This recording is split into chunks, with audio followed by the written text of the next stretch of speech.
Hello, and welcome to Sutro SideWatch episode 36. I'm your host, Kamran Shushtar, and with me is...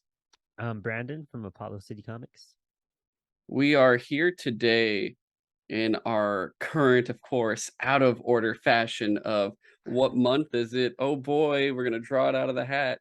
And we are actually skipping right into July with Steven Spielberg.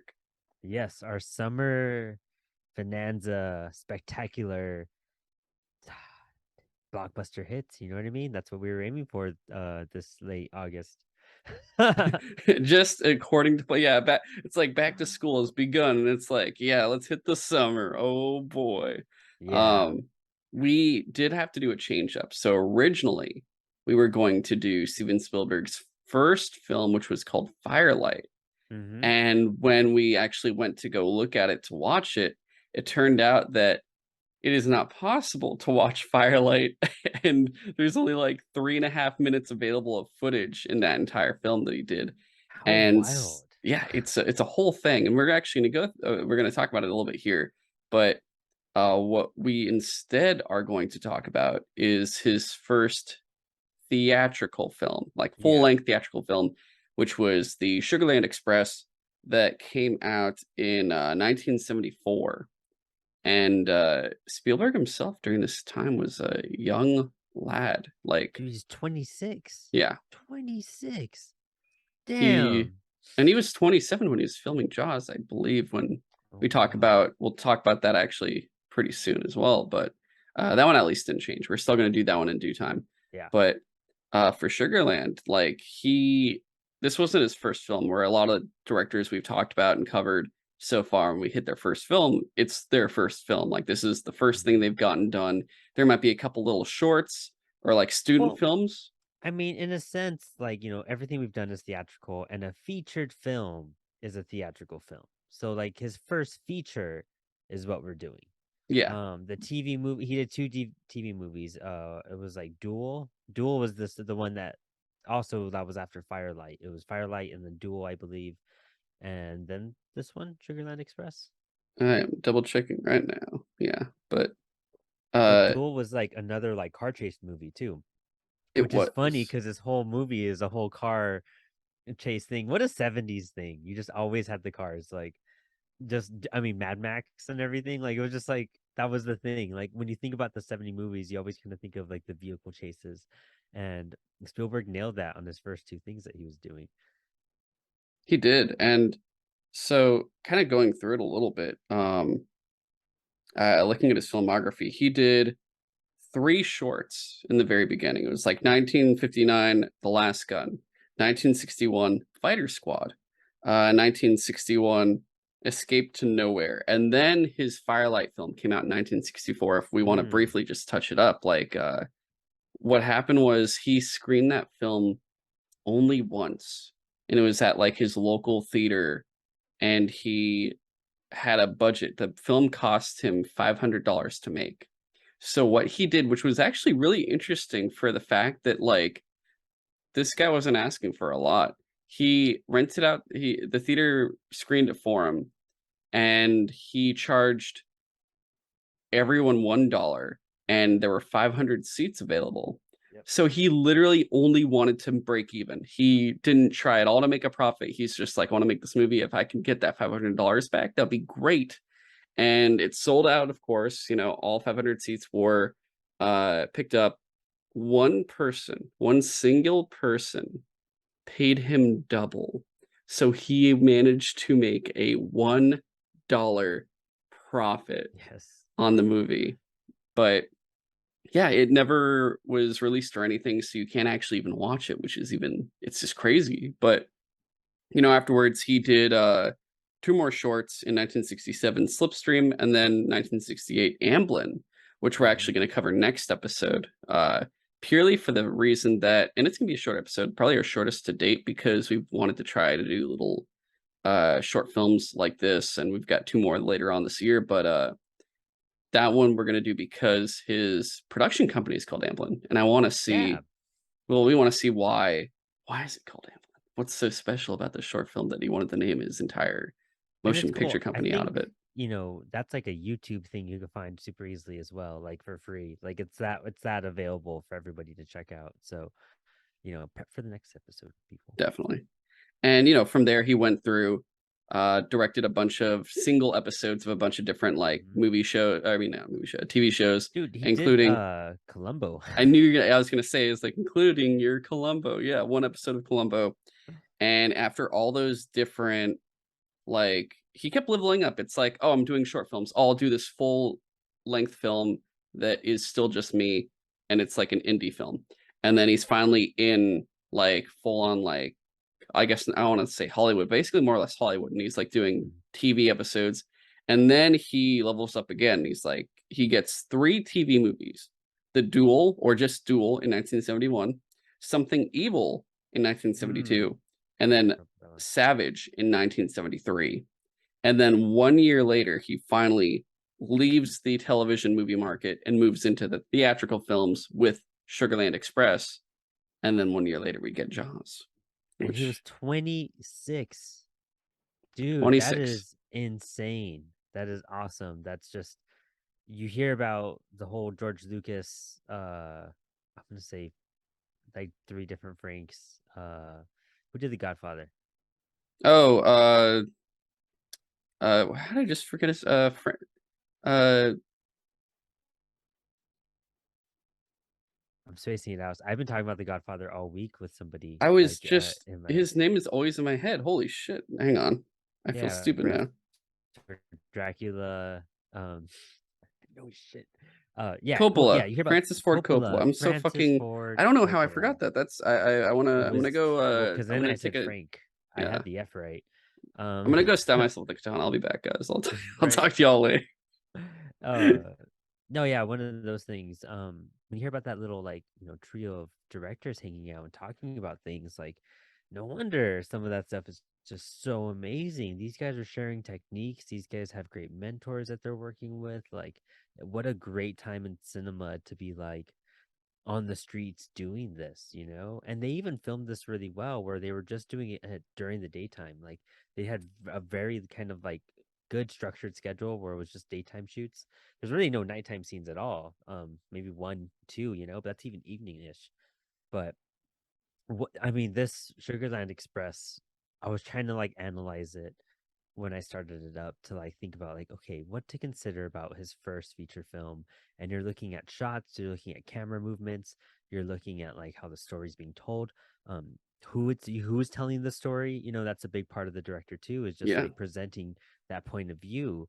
And fuck, this was mind-blowingly good. Like I have to say, I didn't know too much about it because we switched this last minute, but when I started it up, I mean, right away I saw the story and I was like, I'm not too sure if I'm gonna be too into this. Like it doesn't seem to be something I'd go for no matter what. Like in general, Yeah. not just didn't feel captivated.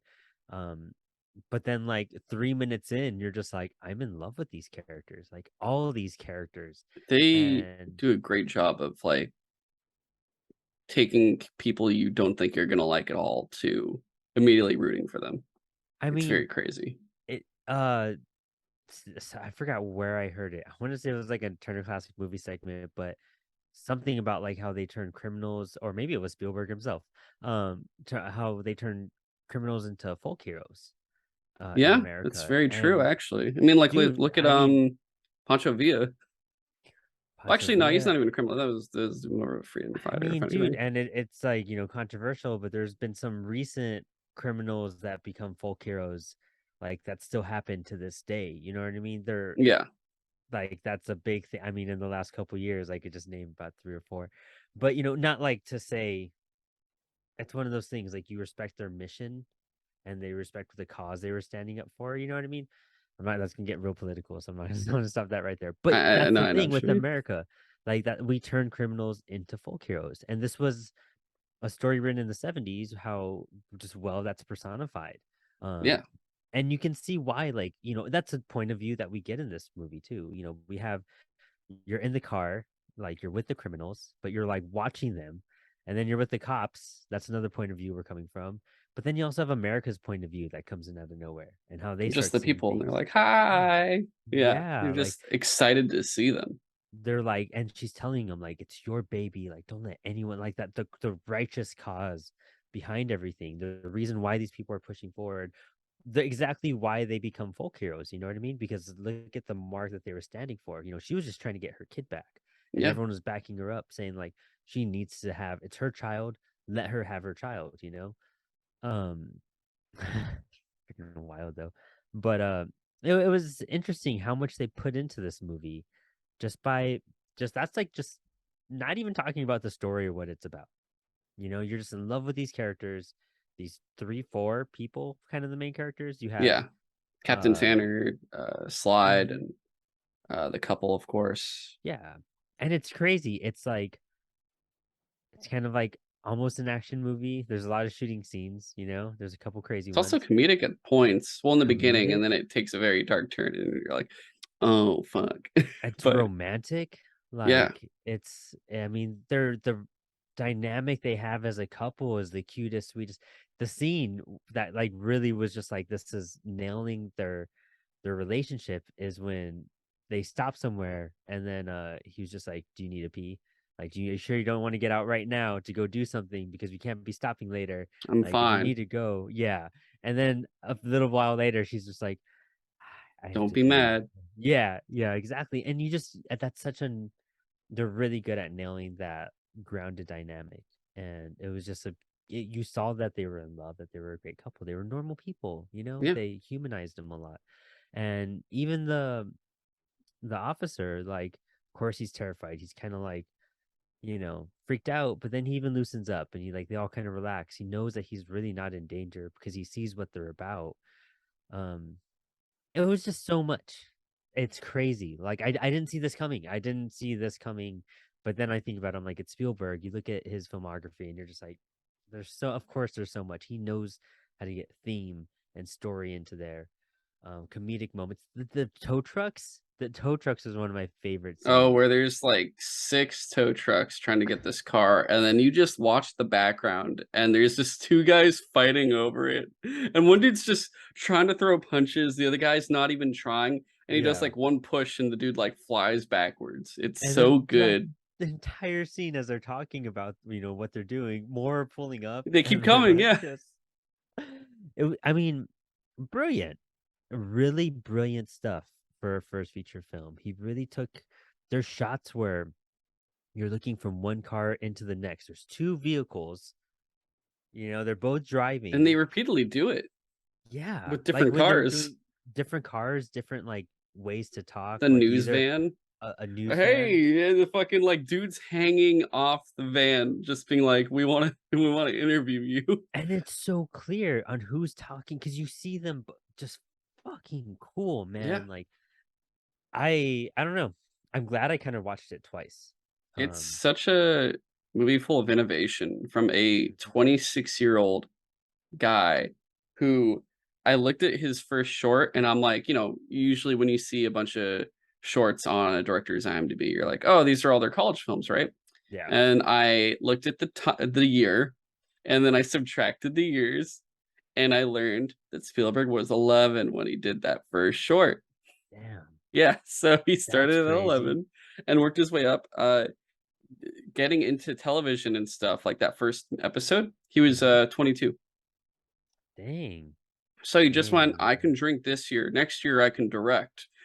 That's kind of how Spielberg went through his stuff, That's apparently. wild. Yeah. It just honestly, and you know, my relationship with do you have like a film relationship with Steven Spielberg? Like, are you Yes. Well, highly diverse? Are you just fairly familiar? there is something. Okay, so Spielberg's a very interesting director to me. If you asked me throughout my entire life who my favorite directors were, it's funny. I would never have brought Spielberg up.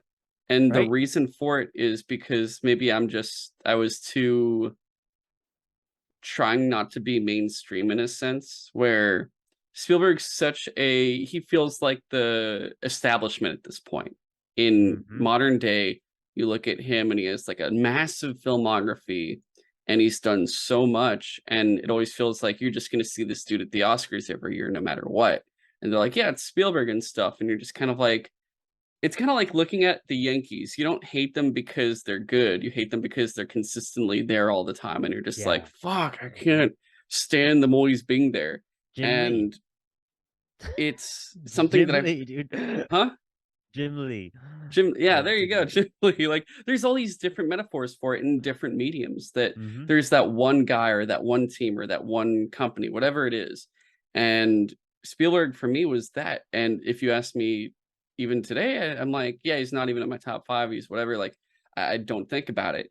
And then you ask me, like, oh, well, what are some of the most iconic films for you? And I'm like, oh, well, Indiana Jones, like even more so than Star Wars. I would consider it like probably the second best trilogy, second to just Lord of the Rings and stuff. Like the Indiana Jones movies are fucking spectacular, and Raiders of the Lost Ark is probably my favorite film of all time, potentially. Like it's that fucking amazing. And I always forget. I'm like, oh yeah, Spielberg did that, huh? It's like I Dude, don't know what happened. It I just looked at I his disassociate filmography. everything from Indiana Jones and Spielberg. Like everything else is separate for some reason. I looked at his filmography and I felt the same way. I was like, what do I really know that I've seen from Spielberg? Like in my, reason why we started this show is to like open up our filmography in a sense. We want to watch film. I wanted to study film. I want to learn more about stuff I was missing out on. And I looked at his filmography to be like, how much more am I missing out on? And I'm just like, I have seen so many of these, and so many are just like, okay, I'm gonna get to that. But like in total, the films that are just iconic: Jaws, Close Encounters, Raiders of the Lost Ark, E.T., Indiana Jones, The Color Purple, Empire of the Sun, Indiana Jones, Hook, Jurassic Park, Schindler's List, Jurassic Park, Saving Private Ryan, AI, Artificial Intelligence, Minority Report, Catch Me If You Can, The Terminal, War of the Worlds, Indiana Jones, Adventures of Tintin, and then you could even say like Lincoln, The BFG, Ready Player Wait, One, West Side the Tom Story. Cruise War of the Worlds, right? Was that him? Yeah, yeah, that was him. Did he also do Schindler's List? Was that He him? did. Yeah, that was him. Schindler's List is Shit, on that that list. was so Right. good. Dude, he did Hook in 91 and That- 93 Jurassic Park and Schindler's List came out. And I mean that's the thing, like all of his movies like are things we just iconically know. And then you're just like, why would I ever he is a brilliant director because Why? What do all I of his have against him? Yeah, what the fuck? yeah, it's one of those things where you just like, when I would grow up and like I don't know, you don't want to listen to what's popular and whatnot, Yeah, and then you find out a few years later, just like, oh, you know what, the Talking Heads are really fucking cool, like like shit like that. Just it doesn't register with you because you just want to be against it. it was like literally me Because with Green Day for a long time. yeah, dude, like yeah, I feel you. I'm like that with bands. I was like that with the Beatles, and then I read the Invisibles, and I was like in love with the Beatles. All sorts of stuff, happens often. Well, not too often. I'm not gonna say some of that shit is bullshit. But I mean, this is one of those cool occurrences where you're just like, whoa, I want to watch all of these movies now Yeah, because I you know they're all forget that fucking you great. even have half of these probably made your childhood already. Like Indiana Jones, Yeah. Jurassic Park, fucking Hook. Like Hmm. that movie itself Dude, is I was just talking about Hook with somebody like 3 weeks ago. Like, this is stuff that still comes up in like natural, almost weekly conversation at some point. I probably, you know what I mean? Like, yeah. and then the films that I haven't seen are films I'm like, I need to watch this. Like this, Jaws, well, not this, but Jaws, Close Encounters, I haven't seen. I haven't seen The Color Purple. But like, dude, I mean, Catch Me If You Can. Fuck. I I haven't seen feel The like Terminal. it went from, we're like, well, you know what, we could throw them in this year. It's fine. To probably after this, like, yeah, It's so gonna be a every year we're yearly. gonna have a Spielberg month. It's just gonna because Yeah. there's so much, and because here's the thing, we want to do like iconic film and film that really defines everything. And there are so many of his films that basically do that. Like honestly, probably the Yeah. first like 20 years of his filmmaking is just that in and of itself. Like all the way Hmm. like everything from before we were born to every like a good 10 years after we were born at the very least is just like, I'd say okay, to like here The we go. Terminal in 2004, because Yeah. then he had right before that was Catch Me If You Can, Minority Report, and AI, and Saving Usually Private Ryan. usually like, a lot of things just stop at 9/11. That's kind of like the cutoff for a Yeah, lot of right. Yeah, things. huh? No, you're That's when right, the huh? eras change. That is when the eras change. Yeah, that's So true. that is a very I big could see thing. that. Yeah. Oh wow, we should analyze that more. But We that's, I actually mean, could. Yeah. that's the thing about this movie. It's so simple in its It's amazing. premise. I was It's shocked. I'm watching it, and a good, I want to say, a third to halfway through it, and I'm like, wait, this is amazing. Yeah. No, I felt the same exact way where I was just like, I'm gonna get to a point where I just stop. And you really don't hit that point. Granted, I did stop the movie both times I watched it at the same point. But I think I was just like tired of shit and like exhausted. That's a different thing. But at the same time, like I picked it right back up and I was just like captivated. Like I never Yeah, wanted it was just kind of like I couldn't really grasp because I'm trying to analyze it too at the same time. But man, like watching it twice felt so good. So good. And I don't always watch every movie we do twice, but this one I was just like, I really want to go back to like do a double take of some of these things and really just like feel first time I felt it for what like the camera movements and the shot and analyzing the story. And the second time was just like really just story and character focused. But man, I mean great screenwriting too. I mean by all yeah. means, I mean this this isn't all just Spielberg at the same time. Hal Bearwood and Matthew Robbins, these guys uh have some, work that's well known and everything. Um uh Home Slice worked for a lot for video games like with like LucasArts, Howard Barwood. Oh, And LucasArts. So then he probably did if he did LucasArts, was it like Tales of Monkey Island then, maybe? no, he did some Indiana Jones stuff on it too, Oh, actually. okay. All right. Yeah. And then this other actually I don't know too many of it. He's actually let's see, what's this writer? This is gonna be interesting. Matthew Robbins actually was a writer for the new Pinocchio coming out this year. Which one? The 2022 one with Guillermo del Toro's. Yeah, that's what I was saying. There's a Disney one and there's a Del Yeah. Toro Netflix one. And I'm like, Oh, they did I this might check twice. that They did out. this with Jungle Book too. I'm like, which Jungle Right. Book? There's two coming out. I don't know anymore. That's gonna be interesting. I'd love to just check that out. One Yeah. Del Toro, but like it's just seeing the writing. Here it just is, just real fast, like they have trailers for both out now.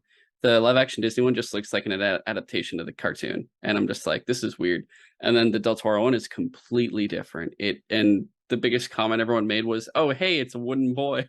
Oh my It's not a god. fake looking boy, but it's actually just a boy made of wood. This is great.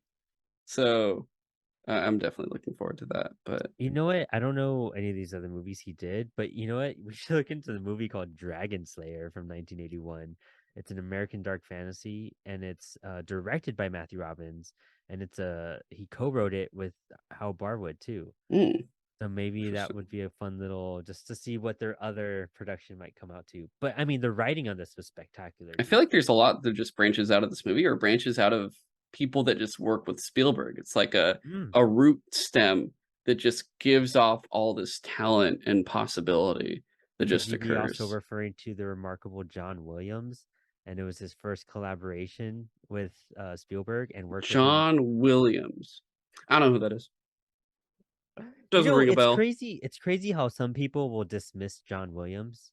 How do you dismiss John Williams? How do you dismiss someone that you Jaws, hear E.T., Indiana Jones, Star Wars. you hear exactly you hear those titles and you instantly hear the theme. Yeah, What other fucking composer has done that for he you ever? even like at the point where he's like, I really want to stop doing this.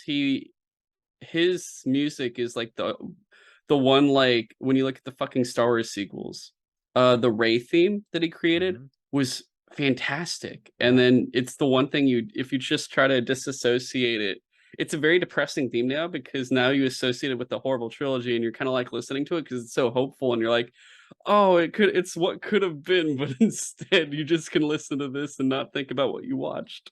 I mean, that's the thing too. That's what like really carried that prequel trilogy forward too. Was I mean that score was remarkable. Yeah. Like you even there's key themes like throughout those films. That when Darth Maul comes out, that da Oh, da Duel of the da da. Fates is Duel of icon. the That Fates. is, yeah. I learned that on trombone when I was like in band when I was like in middle school, dude.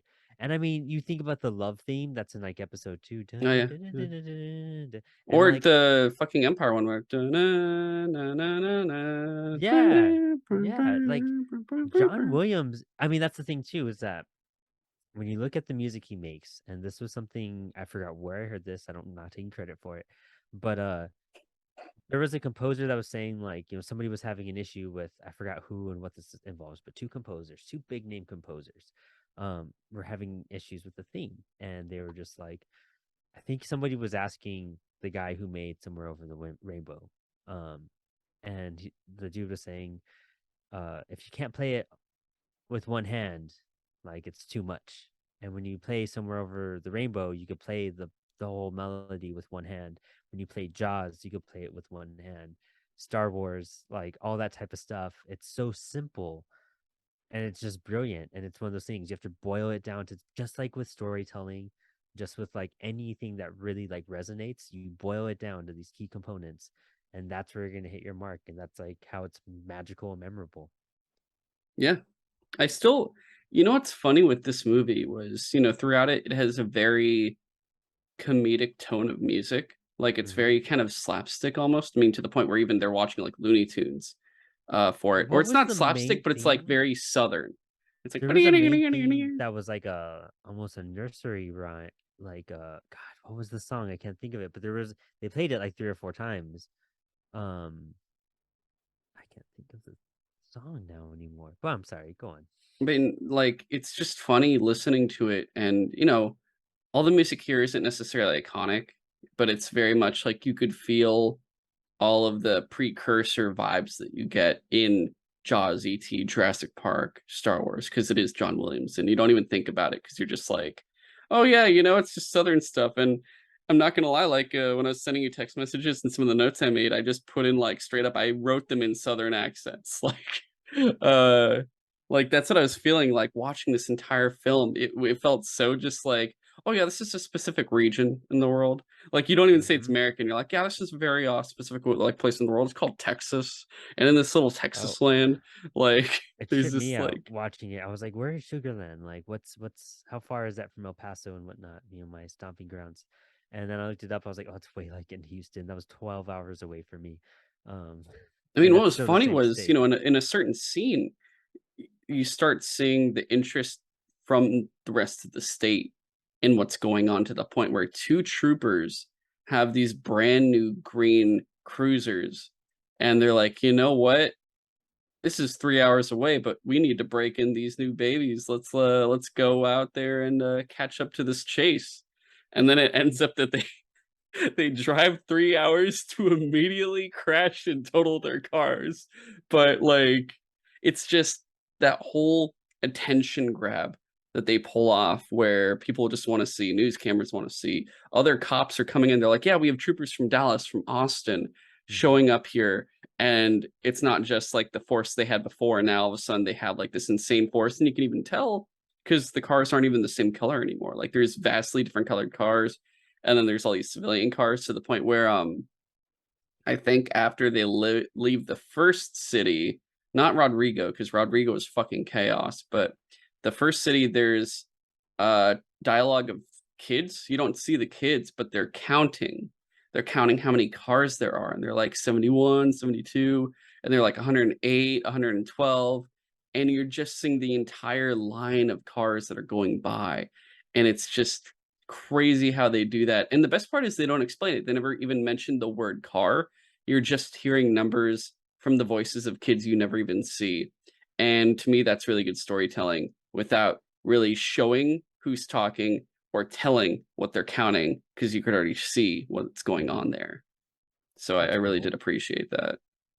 Um, but I will say, like, I guess going into the movie itself, like in the very beginning, uh, they really throw you off with uh Lou Jean. Like, she comes in and you're just like, you don't seem like you have a lot of good ideas at all. No, And and she that's the thing. consistently has bad ideas. And they're all obviously bad. You know what Yeah, I mean? That's the whole thing ridiculously so. behind it, is that they're all clearly the worst ideas ever. He had 4 months left.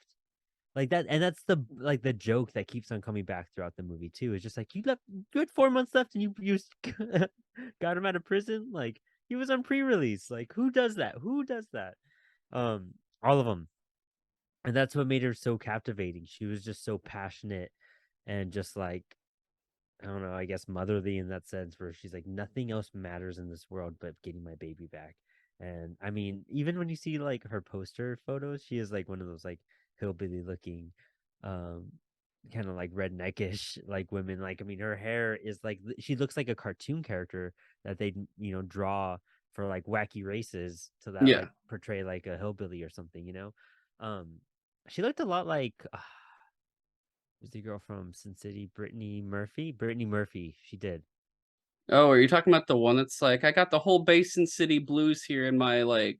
Are you talking about the one Yeah, that is getting wait in Sin City? Um, the one with the cop boyfriend? yeah, yeah, Yeah, I yeah, know who you're talking about. Yeah, because yeah. well, the actress that plays Lu Jean, that's Goldie Hawn, and Goldie Hawn is actually a pretty famous actress. One that I wouldn't know too much about personally. The reason I knew that name immediately when I looked at IMDb is just because it's ingrained in my head from my mom throughout my life. Always like anytime she saw the name Goldie Hawn, she's like, "Oh my god, it's Goldie Hawn." And I'm like, "I don't know who this is. It's fuck is Goldie Hawn."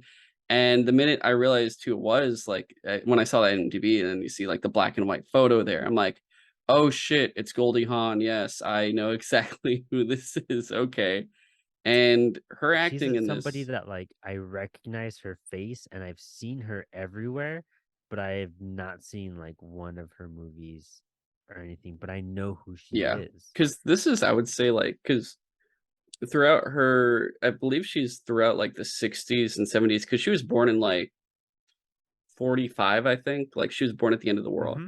Yeah. war. So and I think she's still in movies right now. I'm pretty sure. Yeah. She like plays, 2020 was her last credit. was she like Mrs. Claus or some shit Yeah, something in like that. something? Yeah, Yeah. So exactly. that's I don't think I've seen those Christmas movies, and I'm pretty sure I've probably seen her in some other stuff, but I The just never. Christmas Chronicles. Oh my gosh, that's hilarious as Yeah. hell. Kurt Russell, dude. Oh, is that the Kurt Russell Santa one? Yeah. Oh my god. I Yeah. how did you watch that? I didn't watch I that. definitely didn't watch it. But She was that's on Kurt Space Russell. Ghost Maybe I Coast should to watch it. Coast. She was in That's Space cool. Ghost? Yeah, for one episode. Oh, okay, that's interesting. That's cool as Okay. shit. But yeah, Goldie Hawn does a fantastic job in this movie. She just playing this woman that is wacky and kind of does without thinking practically like every single time, even when she says I have a plan, and you're like, that's not a plan. That's fucking stupid. But like just kind of going from everything, like she starts off like, I'm gonna break my husband out of pre-release, pre Mm-hmm. pre-release. Pre-release. He's already getting out, and it's just like we're almost there. Nah, fuck it. Let's get you arrested again. And then from there, oh, let's steal this car, to then let's kidnap this man, Mm-hmm. back to back to back, which, you showed me that article about the real life story for everything, and I thought Yeah. that was really interesting how there are similarities, but there's not like were they still going for the kids, or was it like was it stepkids? I noticed it was like a little bit different in terms of Yeah, like it was what it the was a goal was. little that was I mean, I don't remember too much of the details behind it, but I just thought it was hilarious like how Hollywood this was turned up. They Yeah, saw the story, they saw the premise. Literally, that's how basic the premise is. A couple does everything they can to get their baby back from a foster home. Um, and I at mean, first I thought it was going to be like that Simpsons episode where uh Bart, Lisa, and Maggie are like taken somewhere, and Homer and Marge have to get him back. And like Homer stops Maggie, or he stops Bart from getting baptized. That's what it was. And like Maggie sees Marge and then runs immediately to her. I thought it was gonna be like that. And then once we got to the end, I'm like, this is not that. This is much more depressing yeah, by the end of yeah. it. It, it's so like just turned up to the T. Like I don't even know if there was like even a crowd of people that like would have cheered him on. I think they just added so many elements to the story while writing it. It was heavily escalated. But I mean, it tells the story, but just like any story, like there's a lot of truth, but then the truth is kind of blended in with other things. Yeah, Um, but I mean, overall, it still hits what happened to an extent, you know? very much so. And even the deaths and everything, except it wasn't a sniper that got him. I remember that. It was when they He opened the walked in door. and got shot. Yeah. Yeah, he opened the door and bam, he got shot right there. Uh, but man, that was so dramatic too. It's so sad. Like, And it was only a couple hours, they said. It was like a few hours, not a couple days or something like. at that That's point. true. It all happened in one day. I was questioning that too. I was like, it doesn't take that long to get across Texas. Where I don't know where they started. Well, Do they you kept see where having they a bunch started? of stops. Like they had to stop for gas. That took a while. They had to stop. They waited for a bathroom to That's be right. delivered to them that had That's a right. cop inside of it. Yeah. Yeah, that's funny as shit. That's right. Um literally. Uh yeah, I mean that was just so extreme. And it's funny because I mean the beginning and ending are true, you know? Yeah, That's the cool part. But that's the interesting thing about this movie is how involved they get you with the characters and how watching their point of view and seeing who they are as people makes you change your perspective on are they like really bad people? Is like what they're doing really so wrong? And yeah. like how I mean they're just desperate and they're fucking lost and confused, but they just know what they want, you know? They're And they like low don't grade. You find out they're just low grade thieves, like very low grade. Just like yeah. probably stole something stupid. Yeah. Um, and the fact that like what was his name? The husband. I have to like look it up again. Oh, I know the actor was William Clovis. Arthurton? Yeah, Clovis, William there you Arthur go. didn't play Clovis, but Clovis at a certain point even goes to Slate and he's like, I think I'd like to be a highway patrolman.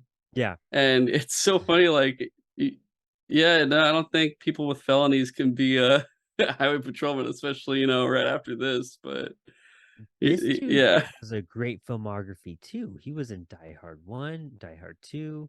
He was in some Twilight Zone episodes. He was Dr. Destiny in Justice League, just as the voice. wait, which character? William Clovis.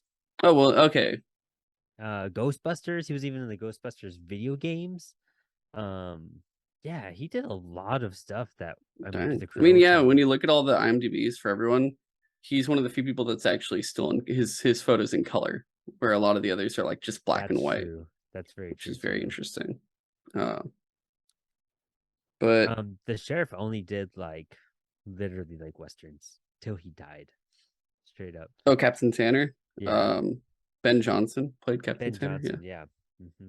that's interesting. Yeah, so she does all this wacky stuff, and it does a good job of kind of like starting off as a comedy to going into like issues of what's going on once like they get to the trailer park and that shit kind of gets a little unhinged towards the later chase where everything kind of dies down again. It feels much more heartfelt and then ends in just being sad, Yeah. uh which I think they do a really good job of just getting you invested enough where that whole time you're watching, you already know they're not going to get the kid. Like you just have Hmm. that feeling like that's not legally possible, nor is it even possible that a kid would be given to somebody in a hostage situation. Like that's Well, just not going to you look occur. at the first like thing that they do, just getting them out of pre-release, you're just like, no matter what, it's just gonna get worse from here.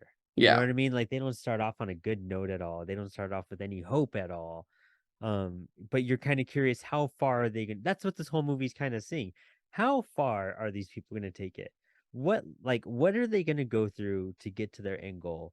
Um, I mean that's what makes it so interesting is that they got shot. I mean, they ran out of gas. They had to use the bathroom. They got shot at that trailer park type of thing.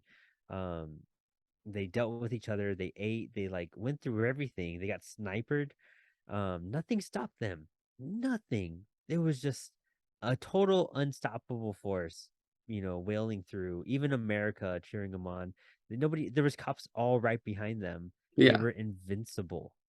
That's you would. I mean, one for one, you would never see that in America today. That many cops trailing someone for hours or even days. Like Yeah, they would have that's shot at normal. them way before. They would have shot them immediately. It's like, no, they're with a bunch of civilians. Shoot them. Yeah, no, it's Yeah. definitely not like it is now. If any, I don't even know if it was like that then either. It's just the only places I'd imagine, so it'd be like small towns where everyone maybe knows each other. So it's like not going to be anything like too insane, but no one ever gives anyone that much leeway. And it's funny, like I think I talked about. I'm like, I made a note of like, oh, a captain with 18 years of no deaths. Like, holy shit, Hmm? that's actually good police work. but that's nothing that exists in the modern day. Like that's not something that happens. And look how proud he was about that. And that was his whole thing. He's just like he had the opportunity to stop it, but he was like, no, like we'll find a better way. We don't want to take a human life. Man, that's just so untrue today. Like, and so apparent how different of a Shoot mindset. first. Yeah, for Yeah. real. Yeah, that's just how it is. And but it like makes you really admire that sheriff. Like he's just like, I see the situation. He's like analyzing it, like the danger aspect and what's going on. Um, and he's just like, you know what? No, like we can't do that. We can't just kill him for not for what they're doing, you know? Yeah. There's a better way to do it. Even like making them crash in the sense. Like you're not killing them, you're just gonna knock them out for a second, you know, the way you do it. And that's what they tried to do. But hi, yeah, that was a remarkable moment. You really got to understand the sheriff, his characterization, just in that one sentence. You're just you understand who he is, and it's what makes him switch his mind though. Um, I think once they realize how much closer they're getting to the kid, because once Mm-hmm. they realize they can't get the kid, like what's going to happen after that? What's it going to escalate to? And that's when he realizes, oh, we have to stop it here and now. Otherwise, like we don't know, we don't want to enter an unknown. Mm-hmm. But if I can, before we get to this hard point where that we're going to get to, I want to do everything I can to potentially dissuade them and give them other options, which they would not take. And from there, it was like, well, now we have to do this, even though you don't want it to happen, and you're just like, don't do it, please, don't make this occur. And Mm-hmm. yeah, it was just it sucked to see it occur, but it's like anything else, kind of like really just like Slide. You're just like, well, I kind of the only thing I can do is watch at this point. Like I can't get involved. I can't do anything about this. It's just what's going to happen. And And I mean, that's the cool part. I mean, you just really don't know what could happen. You're kind well, I mean, you do. It's kind of like a Columbo episode where they show you like the murder and how it happens and what goes on, but then you see Columbo solve the mystery. Just a little Columbo reference in there. But you see like them setting up everything, that cop point of view. You see what's going on in the background. You see what they're walking into. And now it's that great thing that great filmmakers know how to do is giving the audience more information than our characters. So we see all this and we see the setup, we see what's waiting for them, we see who's waiting for them and what they have armed. And you're like, how the fuck are they going to escape the situation? Like, where is this going to lead to? And you don't, I mean, there's that moment so suspenseful, seeing how he's going to get shot, if he's going to get shot, is it fatal? Um, does he get away? Like if you don't know anything about the history of it, then like you really don't know. So I love that, man, that ending scene. Remarkable. Remarkable how they set that up. oh, at the river. Oh, even at the river. Yeah. I was talking about him just walking up to the house. Oh yeah, yeah, yeah. Yeah. No, for Yeah. sure. Uh, One thing too, like how insane I felt like this was the entire community aspect of just that entire crowd of people. The first, not the parade, but the Mm-hmm. very when the first area they pull up to, those people they literally just pull in, and these people just crowd around the car, and it's a small crowd, like it's not a big one or anything. And that's when that lady goes to the market and buys her a bunch of the stuff for like hair products and whatnot and lipstick and everything. But that whole time, like, they're just next to a car of a couple that have an entire line of cops chasing them, are armed with guns, have a hostage. They just proceed to come up to the window and just go like, "Oh, hi, how's it going?" And like Mm-hmm. they go up to the cop and they're like, "Just hang in there, son." Like he's right there. There's only a door separating them, and he's just like, "Yep, these things happen." Yeah. Yeah. It's so it's such an insane concept that, like, if let's say this happened to me, I'm taken hostage, and you're with a crowd of people that surround the car, and I'm like, "Hey, dude, I'm, like, in this car, and they have, like, a gun on me, but I'm stuck in here, but they're, like, trying to get their kid," and you're just like, "Oh, damn. Well, hang in there, man." I'm like I'll be like, "Oh, okay, cool." Like like, it's just so far-fetched to even it's so hard to comprehend this occurring. It doesn't feel like it's a real world when you Hmm. could do that. But at the same time, I feel like that would happen in those types of movies in that era where like these weird little just the way people would act in film, or Yeah. maybe they were like that in real life. I have no idea what it was like back then or in what regions it would be like that in. And it's just it's not even foreign, it's alien. Like it Hmm. doesn't feel like it's from the planet that you could like, that you could do anything like this, or that there'd be a parade of people and a bunch of Boy Scouts right after directing traffic. And I'm like, what, what's happening? Oh, they gave him a pig. Oh, okay. I know, and then starts peeing on her and everything. Like that was that was such a cute, like that's what America sees, is that cute moment too. You know what I mean? Yeah. Harmless has a pig and the pig peed on her and she's not like attacking it or She's angry. like, the She's just pig's laughing. pig on me. And Yeah, then they're like like, we can't take this pig. Please, someone take the pig. yeah, exactly. Like it's crazy how they make that connection and how they have the character perceived through different people. Yeah. And to the points where the cops aren't even like upset, or like, I mean, they're tired and annoyed and angry, but like they're not, bloodthirsty. They're not like trying to No, really chase him down, and they can take him down at any point. You know what I mean? But also they don't want to risk the life of their officer, which is another caring aspect of it too. pretty much. Um, And even when the cops are going through the parade, there's one lady that goes up to Captain Sanders and she's like, "Do you?" She says something like, how like well referenced are you in God and stuff like that." mhm, And it almost feels like a call to like he's going to have to make the call to have this man killed later mhm. on. And it's like kind of talking about that almost. It felt like you don't think about it, but it's something I could be wrong, but it's something I feel like is kind of connective of like I can you're see that. you're I ready mean, all to that type of stuff is purposeful. There's no really wasted dialogue here. There's not a lot of fat to kind of get rid of. Everything's kind of there to like have you understand them a bit more. That's good writing, dude. yeah, it's great ready. Even to the point Yeah. where a fucking news van pulls up in next to you and they're like, "Oh yeah, we want to do an interview with you guys, an exclusive." And they're like, "How much?" And, Yeah. and Yeah. like they have to pull away. And all three of them, it wasn't even just like it wasn't Slad was like not part of it. He's like, "Listen, guys, we have to make sure we get the best deal out of this like this interview." And they're like, "Oh, you're right." To the cop. And they're even Yeah. like, when they before they go into the town of Rodrigo with the parade, they look at Mm. Slide and they're like, "It needs to be unanimous." And he's just like, "Fuck." And because he's Yeah. still handcuffed, he raises both of his hands and it's like, "Listen, we've all decided to go into the town." Yeah. It's crazy. To the point, they're even it gets so human because they start exchanging pictures. Like she's showing Exactly. him what the kid looks like, and he's like, "Oh, these are my parents." And then she's like, "What's this?" And it's like the younger pictures. It was taken Hmm. out of like a photo booth and stuff.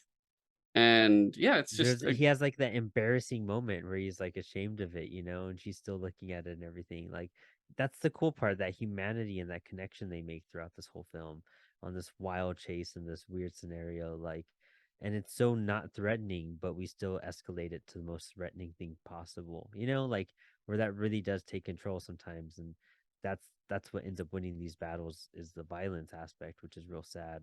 But like before all that, you really realize that they're just like normal people. They're just loving people who just want their kid back. And it's yeah. wow, you guys. It I brings into or sorry, keep going because mine's Oh different. no, I was there just gonna say, like, I haven't seen a film that's been that captivating. Like there's a lot of attempts to get something like this going, but it's never really hits the mark. But this one, like, I was blindsided completely Yeah. by it. Yeah. I think like what this does, we talk it's something you started about when we bring in the Armitage of the film. Mhm. Uh it's not really the whole I want to get my baby back. That's kind of more of the plot. It Mhm. feels like whereas the Armitage of this is even in the craziest of circumstances, you can still find the ability to be a human being or the Yep. ability to have human connection, if It's that makes fucking sense. beautiful. Yeah. Yeah. Yeah. Yeah, that is a perfect. I think that's probably the best armature we've had, because you're so right that hits it such on the nail on the head. Like, because when you just think that something can happen or they'll go crazy or something extreme will happen, like you really bring back that humanity and that we're all just as scared Yeah. or just all everything Or where it's just understanding of someone else of understanding. why are you doing this? Yes. And I think it's one of those things too. It's even like, what if you got into a fight with somebody, or like it's like one of those fucking world star fights. It's like, you beat the shit out of each other, and what happens after? You just gonna he's knocked out. You're gonna spit on him, or you're gonna have out your hand and be like, all right, the fight's over. Like I'll help you up. Like, are we Hmm. done? We good? Like that kind of thing.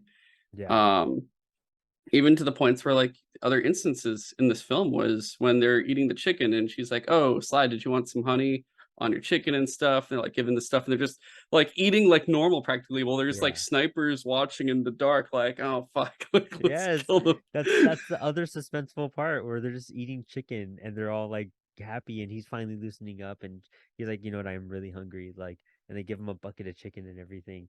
But then there's like snipers on them, like, and you're just like, if what a way to deliver a story. Yeah, That's cool, man. Like those point of views are so important and crucial because if you didn't have the point of view of the cops, it would be kind of bland. yeah, Like it would still work. There's still that core essence of it for sure. But way to like escalate that moment, a yeah, very very much so. calm collective moment. And you're just and there's always cops on them. You never know.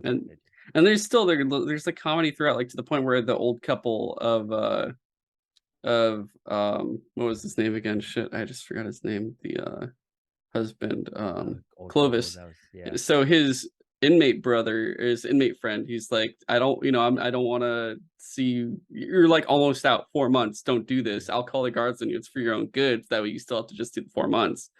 Uh, they leave with his parents. And the funniest shit with his parents that I thought would happen a couple more times was like when Slide leaves and goes to chase after the car, he's like, wait right here. And he just leaves them. And then eventually another cop comes and he's like, "Oh wait, is that the car is your car blah blah blah?" And they're like, "Yeah, that's it." And he just goes, "Wait right here." And they're just stuck there. No one ever comes and gets them. You're just kind of like, That was "Oh, the just." funniest part. Yeah, asking you, are you these people? Yes, we are. Cool. All right, stay there. And they're Just just this out funny like old ass couple that are just like, I'm getting tired. It's like, how do you just sit down? It's like, where am I? How much is oh, what am I pressed? Do I sit on my person? It's like, bickering the whole you time. sit on Like your fist and lean your back against your thumb. And I'm like, what? How does that? What does that even mean? How do you do that? What the fuck? What year is this? that's cool too. Dialogue wise, conversations like that, and then also there's like a lot that background talk. There's a lot of really good background talk. Even when they're first at the foster home and they have the snipers there looking out the windows preparing and all that type of stuff and when the foster dad gives the guy his gun, but the main conversation is between one of the officers and the father foster parent, but like in the background you have the two guys talking about like heart Set shot, up here. yeah, set up here, we could get a nice headshot at this We part, don't even need sandbags. Yeah, because yeah, they're so confident. They're like, we don't need any cover or anything. All we need is the shot, and it's done. Which they you were right, more or less. I But mean, you have this like normal kind of conversation, but you hear that in the background, and it's just like it's kind of what those people like, just like that random conversation that you hear. It's a 20-second scene, but it's so good. Like implementing planning those type of things are again that humanistic side. You see more sides of the world and the people in it. Um, yeah, that's what's really cool. yeah, I just applaud so many of these little moments. One of the best movies we've seen this year, I want to say. yeah. I think it was also funny, with the van. The captain afterwards is like, I don't want to deal with this anymore. Proceeds Mhm. to just shoot the wheels of the van, and you just see the news people fly up the Yes. fucking truck.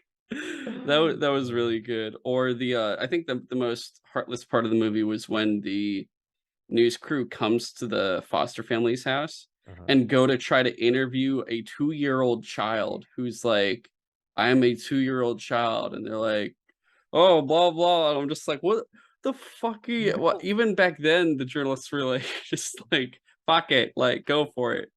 the introduction of the Insane. kid, I loved his first scene, giving the food to the dog and everything, and he's Oh, all yeah. happy and everything. And you see Langston, they come and run and grab him, and like he's all crying when he's taken away from it. That's just a good moment. Yeah. And Like, it's like he's saying mommy. Is he calling her mom or is he calling his mom? hmm and That's quite, they you're never you're answer it. you're like the It's point of view of the dog too. You know what I mean? Like, yeah, dog's just like, I'm just eating whatever the fuck the kid's giving me. yeah, Uh, yeah, and you know, the post credit, I mean, we see that Clovis dies, which was really unfortunate. I yeah. think it would have been even Dude, worse to make the her. Hmm? the blood on Clovis was the most hilarious fucking thing in the Oh, it looked movie. hella That fake. red paint, like type Yeah, it of wasn't fake even. I blood, it was was like, all right, so bad. It was one of the worst things ever. You can't even get like grossed out by it because it looks so apparently fake. Like, yeah. that was a good like way to bring you back. Like, oh, this is a film. I think when he died, like when he's dying, it would have been funny if he just says to Eugene if he's just like only 4 months, and then he just dies, and it's like Yeah, you just couldn't yeah, wait, could you? yeah. Right? Yeah, I mean, exactly. when you really look through it, you're just kind of like, she really did fuck this all up. That's the thing. All of these are the consequences of her. Yeah, All of it was that kind of her single fault. None of action. yeah. But Yeah, I she got like everyone killed. she could have honestly. I think even if they did begin with that, the stopping point could have been the all right, well, listen, we'll get out of the car and you like make that deal you said where we can get heard by the judges so they can consider our case for our kid, considering they were supposed to, and they kind of the system did screw her over in the beginning when she Yeah, got out. Like that yeah, is true. That is yeah. kind of like the catalyst for it. And you know, low income people with no power like have to go to certain levels to get either heard or attempt to get something done, which we've Hmm. seen probably throughout our lives, honestly. Yeah, That is an occurrence. Usually a lot of crime, that's how crime occurs. Because of the 1%. yeah, Uh, right. For real. which actually that not even joking, that's actually a thing. But uh we see that in this film. And there are, like we said, multiple faults here from the courts or government, whichever one you want to have that handled that system that didn't give her her kid back to Hmm. her making this choices she makes after and you know the whole snowball effect that occurs but yeah, this movie just a phenomenal movie, crazy that it is only Spielberg's first movie. Like this is the start and then we get Jaws and then eventually we get everything else, ET, Indiana Jones, Jurassic Park, Schindler's List, Hook, all these other ones that are crazy. E.T. talk about like simplicity, like in the most outrageous way possible, and a great message. Fuck, that Yeah. movie is like remarkably fucking amazing. Like, like E.T. was directed actually by a movie where when I was younger, I always thought it was stupid. I never cared yeah, about it. And I same. remember watching it when I was a kid and I was just like, it seems so uninteresting. And then I realized it's one of those things where it might not even really be for kids that much because kids won't understand it to the full point. Whereas when I was an adult in college and I was watching it in a theater because they were like airing it at one of our school theaters, I watched it and I'm like, I understand this so much better now and I can comprehend it a lot better. And this is a much more magical movie than I thought it Well, was. that's how they think when they feel like they could be more honest because kids won't get it. But like, and then a films made for like our age in that sense. You know what I mean? Yeah. They're just like if we don't understand it, it's artistic and it's the director's point of view. And it's like no, they're writing for the audience. That's why with kids films and directors, a lot of writers don't write for the audience. They write for themselves. And when you're not serving the audience with something, you're fucking not telling a story. You're just doing something. It's masturbation. You know what I mean? You're jerking yourself off. That's cool, but like give something to the audience to take Yeah. away from it. Jerk them off, guys. Don't do it Yeah, to yourself. you Jerk got to them make off. them come. It's not Yeah. always about you, because then they won't come back. And then you got to clean it up. They can help you. Yeah. That's Land true. on that. I might cut this part out. What the fuck just happened? I would love it if somehow this episode does get to Spielberg and he's listening to it. It's like, wow, these kids really get it. And then by the end of it, he's like, what the fuck? Turn everything around to masturbation.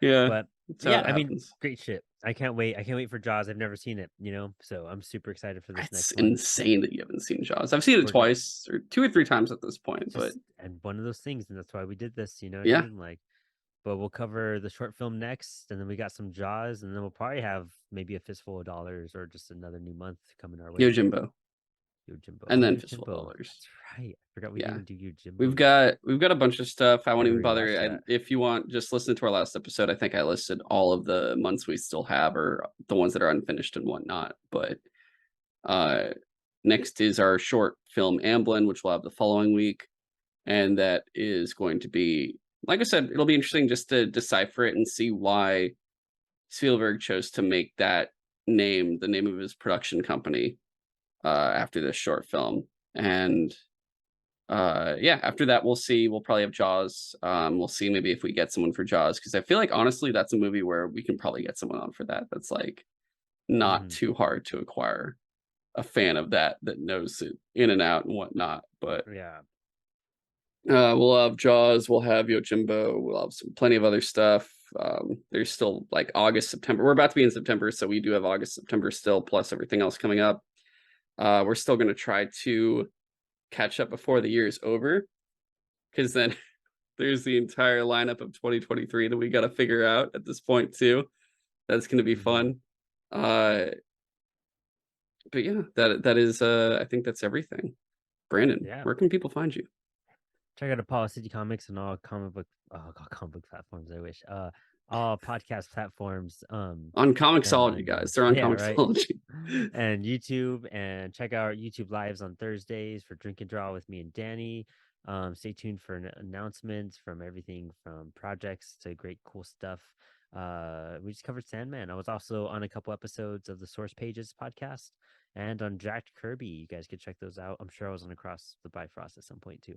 So yeah, there's a lot of content coming your way in that sense. A lot of good fun. Nice. All right. And of course, you can subscribe on whatever platform you're listening to here for the Sutro Side Talk channel, where you hear SideWatch. And if it's Apple Podcasts, 5-star review. Spotify, please rate us. And if it's YouTube, give us a like besides subscribing.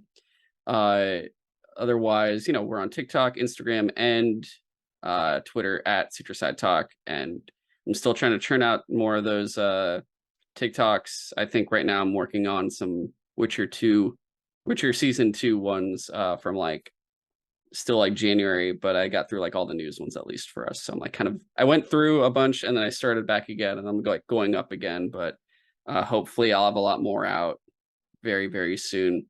And of course, we just for this put out an episode that actually is very news centric for Side Talk.